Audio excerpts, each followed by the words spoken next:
This is the only access. All right, here we go.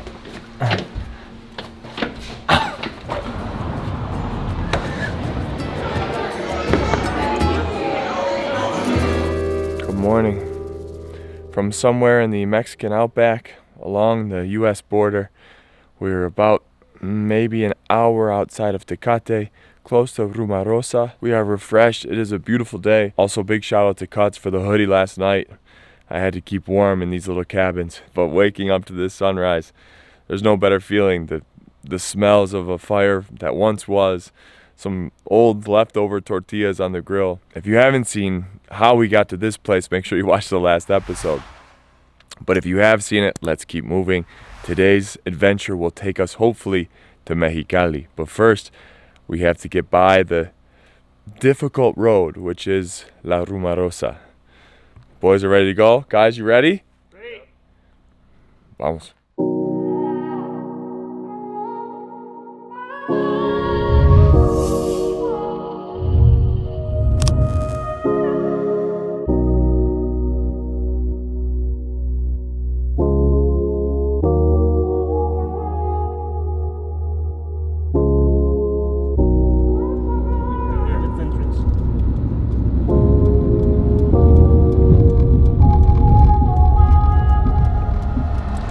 Before we make our way to La Rumarosa in this crazy drive that we're about to embark on our way to Mexicali, we're gonna stop quick at La Casa de Piedra, so the rock house, which is only about a 10-minute drive from downtown Rumarosa.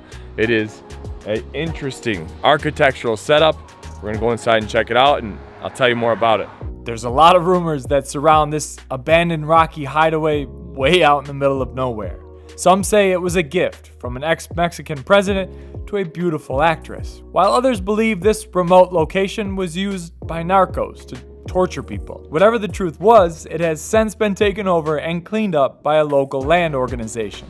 All right, we are inside, and this place, you know a little bit more information. Tell me the story. There's a lot of myths about Casa La Piedra, like Al Capone built it, Marilyn Monroe lived there, stuff like that. Yeah. That's a lie, man. In the 50s, this was this Mexican engineer with enough money to construct this kind of stuff, put a lot of materials in the top, and use also the rocks of the mountain itself as walls. But slowly, with the pass of the times, they slowly lost interest. So this common land in Mexico took over the place. It was abandoned for maybe 60 years? Yes. Or more. Okay. And in 2015, they decided to make a little bit adequations to keep it clean. And now it's an easy place to come and visit.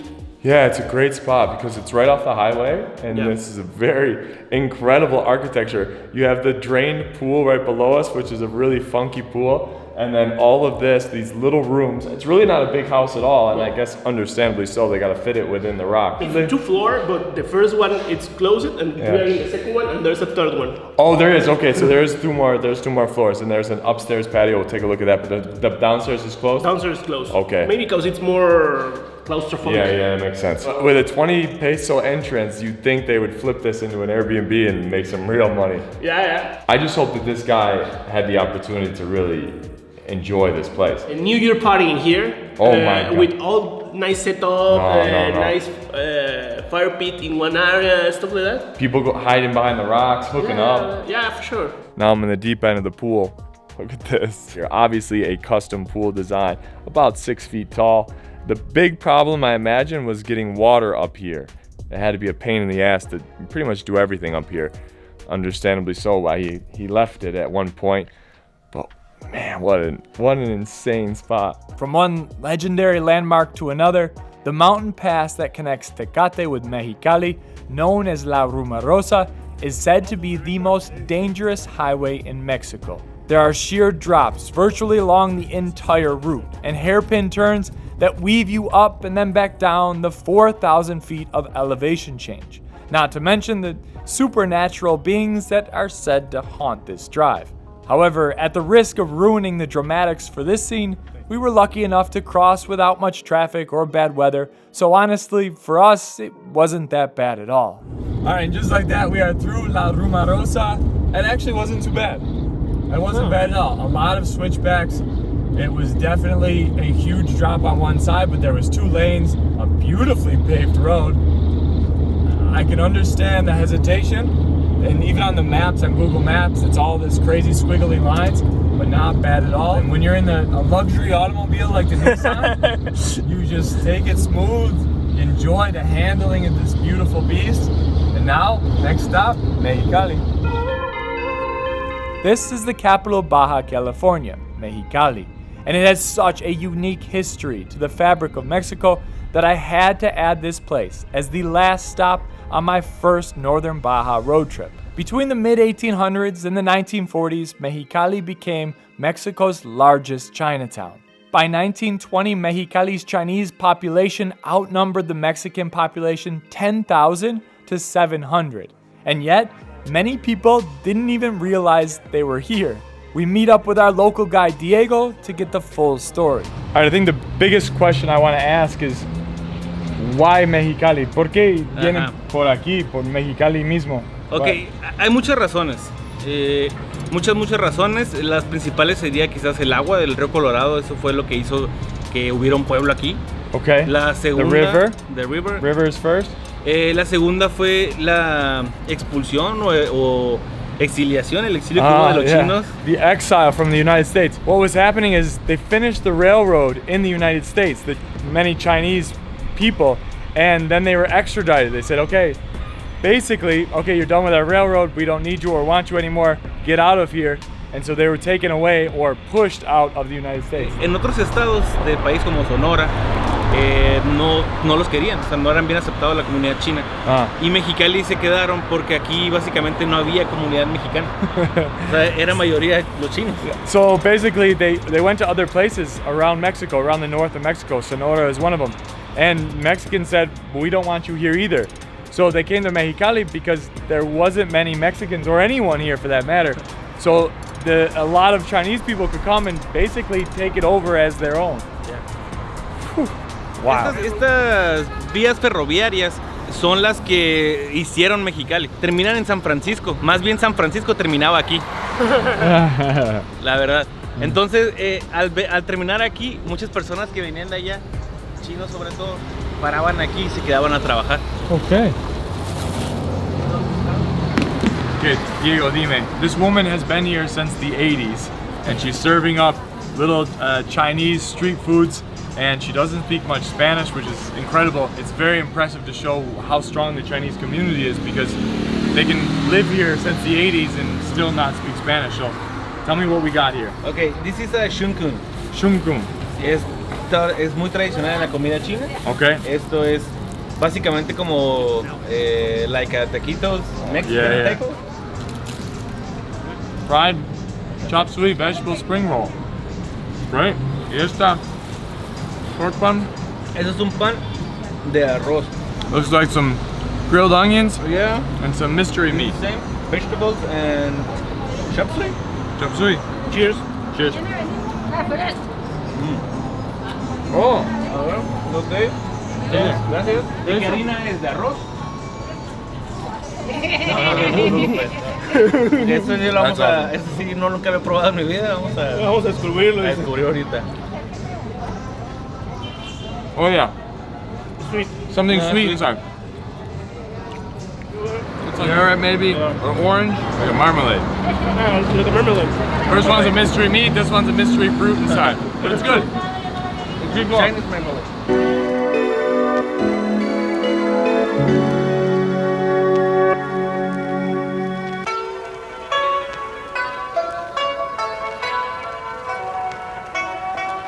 So this location tells a lot of the different stories of the Chinese people that came over. Starting with the boat that they came over in, coming all the way down. Look at the immigration patterns and some beautiful color artwork. This is cool. And who is this guy? Esteban Cantú. He's having laser eyes because he was a visionary man. And also, that guy was the guy who moved the capital of the state of Baja California from Ensenada to Mexicali.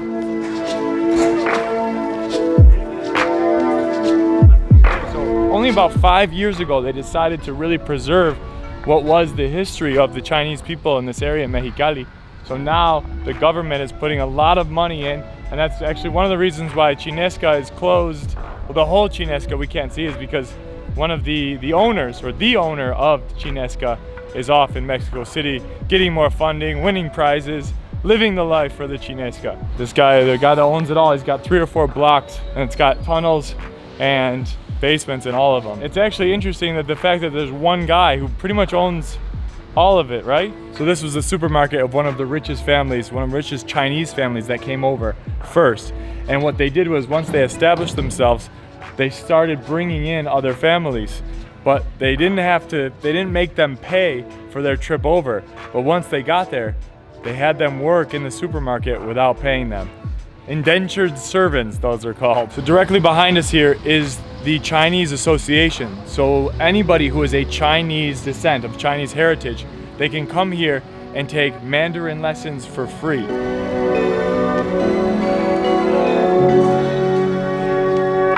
Mira, aquí en el centro hay muchos edificios que tienen sótano y podemos identificarlos con estas placas. Estas placas de fierro que tenemos aquí de aluminio nos indican que aquí hay acceso. Now here's the most interesting part for me. Just beneath the surface of central Old Town, in the neighborhood of La Chinesca, there's a labyrinth of basements and tunnels that once were home to an entire population of Chinese immigrants. This is the only access. All right, here we go. During Prohibition in the United States, La Chinesca here in Mexicali housed just about all of the city's casinos and bars, and established a tunnel system to connect bordellos and opium dens to neighboring Calexico on the US side. Okay, you ready? Ready. Okay, come on. Esta era el acceso original. Okay, this is the original access Así here. es. Y aquí, de hecho, ya a esta altura, pasando esta pared, ya estamos en la banqueta. En la Chinesca hubo 2 grandes incendios que hicieron que, para empezar, descubriéramos que había chinos habitando aquí. Los incendios fue en 1923 y el último fue en 1992. En el del 23 fue cuando empezaron a salir. Si tú crees que 20 chinos que habían aquí, salieron 80. O sea, No. entonces, pues fue donde se dieron cuenta que había algo, pues aquí, ¿no? Que realmente había una comunidad china. Along with being a passageway for bootleggers into the United States, this underground world was also where Chinese people actually lived. And the question I had, of course, was, why would they live underground? Se usaban por 3 factores. Ajá. Primero era el calor, ¿no? El clima. Ya Ajá. viste que ahorita que bajamos está un poco más a gusto. El segundo factor era que eran ilegales. O sea, muchos estaban aquí de forma ilegal. Y el tercer factor, muy importante, era que los mexicanos tenemos una cultura xenofóbica, un poco racista también. Entonces discriminábamos mucho a las personas y ellos lo usaban de escondite también. No sabíamos antes, no sabíamos. Nos enteramos ya cuando tenían aquí unos 30 años ellos habitando. Nos enteramos. Wow. And when, of course, in the capital of Chinese culture, in Mexico, you gotta come for some Chinese food. And for that, we're going to First stop, Cheng's Bistro. Cheng's Bistro.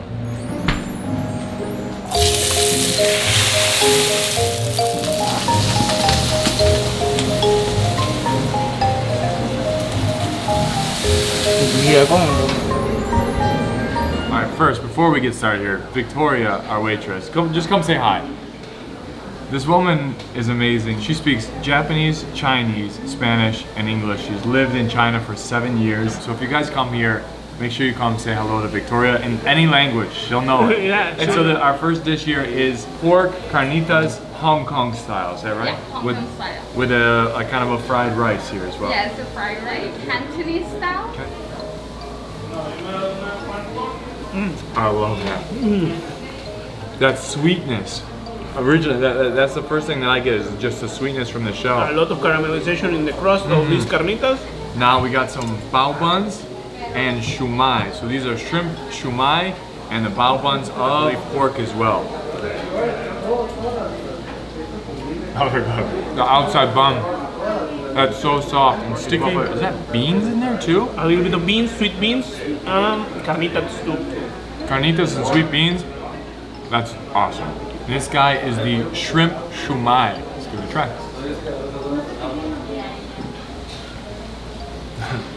has a powerful shrimp flavor. You would hate this one. Actually, you would You will die. die. A little too powerful if you are not into that kind of flavor. Yeah. No. For me, it's wonderful. For me, it's strong. In this one, we have the gyozas, pan-fried gyozas with, I believe, chicken and vegetables on the inside. Cheers. After spending lots of time in Japan, I love gyozas, fried or steamed, and these are delicious. That filling is really good. All right, last thing. We ordered the soup. This is the main attraction here, and it is beautiful. We got, is that pork on top? Looks like a bunch of different vegetables, carrots, cabbage, squash.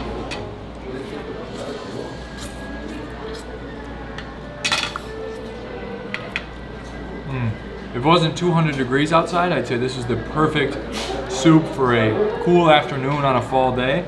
This is delicious. The noodles are super light, very refreshing, and it's a nice change of pace from everything we've been eating. One last thing, I saw one of my favorite desserts in the world in the cabinet, and I had to get it. This is why I'm gonna teach you something today. Okay. This is called pastéis de nata or pastel de Belém, pastéis de Belém or pastéis de nata. And this is an egg custard tart. Originally from Portugal. I imagine they have it here because it's also from Portuguese colonies. It's popular in Macau. Macau, you know Macau is the gambling capital. So this is just an egg tart and it is heaven. Very eggy, these ones. And usually in Portugal they're a little bit more seared on the top. Almost like a flan. If you are a Mexican and you are a big fan of flan and a big fan of pastry, go for this one, and you are going to be in love of this Chinese restaurant. I can find my brother coming to this restaurant only for this dessert because he's a huge fan of flan. There we go. A little behind the scenes here in Mexicali. We have just checked into our hotel room. This is Hotel Siesta Real. It is $160 for 3 rooms. I got 3 rooms for $160. That's like $45 a piece. Very good deal, well, plus tax and all that kind of stuff. We got Loco por Mary or Something About Mary on TV. Pretty decent setup for 45, 50 bucks a night. We're just dumping all our footage right now. The boys get a little bit of downtime. I've been running them around like crazy this week. There is actually a beautiful pool right here, so we're gonna go jump into that, but just want to give you a little behind the scenes. So in between one scene or another, you can see me there, I charge up all my batteries, get everything rolling, get things set for the next adventure, and that's gonna be this afternoon. But first, a little siesta here at Siesta Real. Maybe jump in a pool, enjoy ourselves, take a load off, let this Chinese food digest, let the heat go down. It's still like 200 degrees outside. Maybe hang out, watch a little bit more about Loco por Mary. See you guys in a little bit.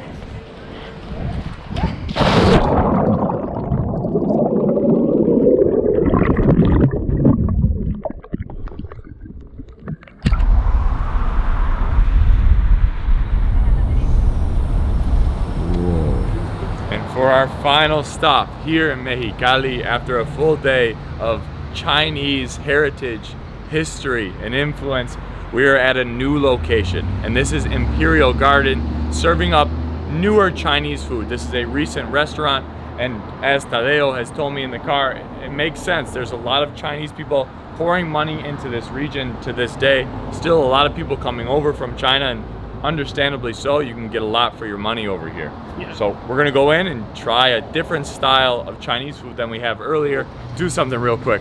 Pan around here. That is the border wall right behind us. Very interesting to know. The border, US border is right there. And we're gonna head in here and have some Chinese food at the border in Mexico. This is all, Mexicali messes with your mind if you let it. Matt's got him.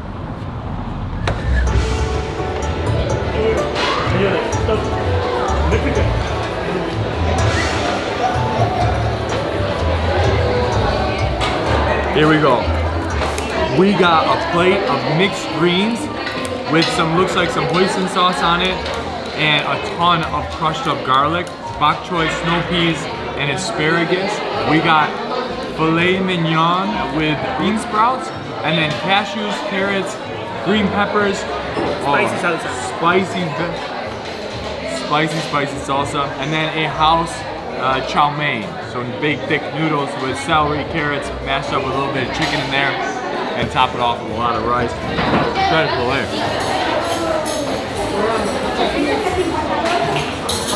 A great spice on that. But that meat is so tender. That is so soft. Oh, with the carrot and the bean sprouts. Oh, I love it. Spicy? Oh, yeah. Chow mein.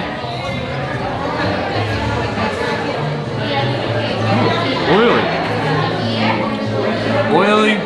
The noodles are cooked really well. Good flavor. I'm gonna put some hot sauce on all over this stuff.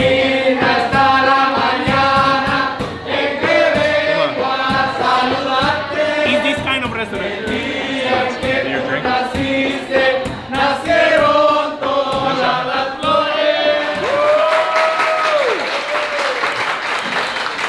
Felicitaciones!